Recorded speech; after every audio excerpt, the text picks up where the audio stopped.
دلیل ذبح این قربانی رو میگویند. دلیل این که امین قربانی کردن این اختصاص الله باید قرار بگیرد و این یکی از بزرگترین نوع‌های عبادت است و این در غیر الله صرف کردن شرک ثابت می شود. قول الله سبحانه و تعالی است، میفرماید قل ان الصلاة، سوره انعام است 162 آیت، قل ان الصلاة و نسکی و محیای و مماتی لله رب العالمین لا شریک له. باز در اینجا خطاب با سوی پیامبر صلی الله علیه و سلم است. ذبح قربانی است. مؤلف رحمه الله تعالی برام میفهماند که ذبح یعنی قربانی این عبادت است، بلکه از نیکوترین عبادت هاست و دلیل آن را در حال میارد. قل ان الصلاة و نسکی، یعنی بگو ای پیامبر بر این امت تعلیم بده، تو معلم خیر هستی که نماز من از برای الله قرار بگیرد. اولین چیز نماز است که از انسان پرسیده می شود. برای اینجا قل ان الصلاة، نماز من، رکوع و سجده من، تمام عبادت من از برای الله قرار بگیرد که در داخل نماز با دعا هم هست.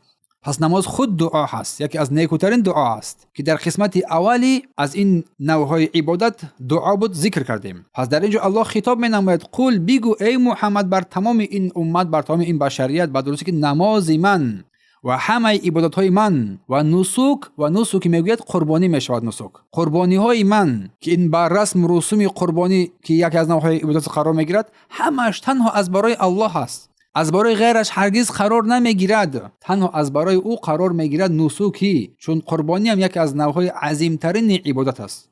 و همچنین نسک در حج هم این گفته میشود. این قسمت نسک حج میگویند، آن عبادت هایی که در حج قرار میگیرد و تفسیر دوم به معنای این قربانی است. قل ان الصلاة و نسکی. و در دوم چی فرمود؟ و محیای، یعنی حیات من، تمام حیاتی که من امروز زندگی دارم و عمر به سر میبرم و در این هستی که الله ما را آفرید، اینم از برای الله است. و محیای و مماتی لله رب العالمین، و مرگ من، بازگشت من هم به سوی او سبحانه و تعالی است. حرکت هایم، زندگیم، نهایتم، یعنی مرگم، حتی مرگ من به الله سبحانه و تعالی وابسته است، یعنی اختصاص او سبحانه و تعالی است. در دوام چی فرمود الله سبحانه و تعالی؟ لا شریک له، لا شریک له، او را شریک نیست، هیچ کس شایسته سهم گرفتن در این نوع عبادت را ندارد. قطعاً عبادت، نماز، قربانی، دعا، تمام مراسم ها نمیتواند در غیر الله صرف بگردد، تنها از برای الله. پس این آیه مبارک نشان میدهد که قربانی، عبادت، دعا، نماز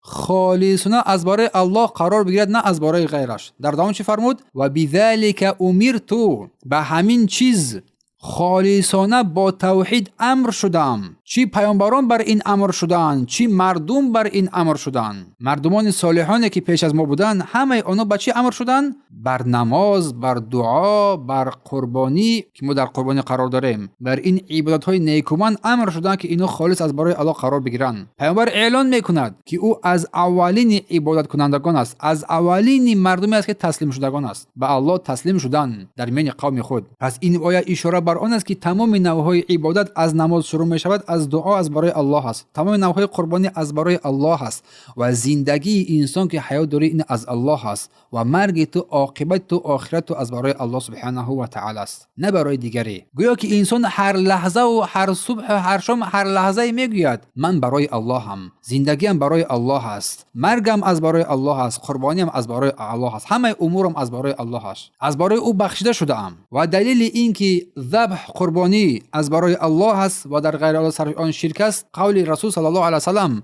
رسول الله فرمودند لعن الله من ذبح لغیر الله، الله لعنت کرده است کسانی رو که از برای غیر الله قربانی می نمایند. الله لعنت کرده است آن کسانی رو که از برای غیر الله قربانی میکنند. روایت مسلم است. لعنت دور شدن، دور گشتن، دور کردن از رحمت و مغفرت الله سبحانه و تعالی می باشد. این حدیث اثبات میکنه که ذبح این عبادت است و هر کی آن را در غیر الله صرف بکند، مثل قربانی از برای بود، از برای قبر، از برای الله، از برای اولیاء، از برای جن، از برای هر شخص دیگری، در لعنت الله گرفتار شده است، در شرک الله گرفتار شده است. اگر این عمل، این قربانی عمل عادی بود، صرف آن در غیر الله شرک نمیشد، یا که الله این شخص را لعنت نمیکرد. لعن الله من ذبح لغیر الله، لعنت کنند الله آن کسانی که از برای غیر الله قربانی می نمایند. تأکید می نماید که این قربانی، ذبح کردن، اگر چند حیوان بزرگ و خرد هم باشد، اگر چند پشه هم باشد، خردترین چیز، دو نفری که از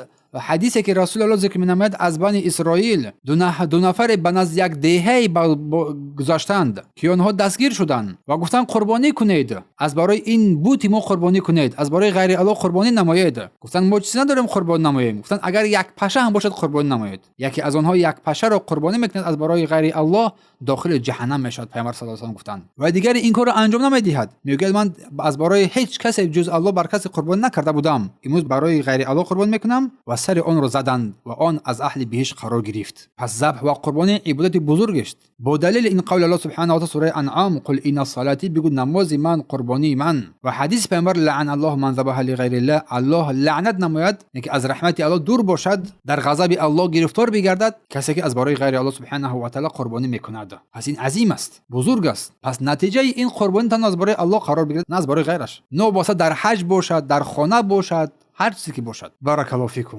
اکنون اما اگر قربانی از برای خوردن باشد، مثلا انسان یک گاو رو، گوسفند رو، بوز رو، مرغ رو ذبح می‌نماید، از برای خوردن بسم الله گفته و ای حلال از خوردن و اشکال ندارد. اما قربانی از برای غیر الله قرار بگیرد و ای حرام می‌سوبیده می‌شود. چون بیان کردیم از برای ولی، از برای قبر، از برای نمیدونم یگام سحر و جادویی دیگر چیزی که باشد، چون این کارا بسیار انجام می‌یابند پناه به سوی الله. اما قربانی برای ولیمه باشد، برای توی معرکه باشد، اشکال نداره. خوردن وای حلال است، پاکیزه است. مهمان میآید قربانی کرد، خوردن وای پاکیزه است، اشکال ندارد. اما در غیر الله از برای غیر الله قرار نگیرد. بارک الله فیکم.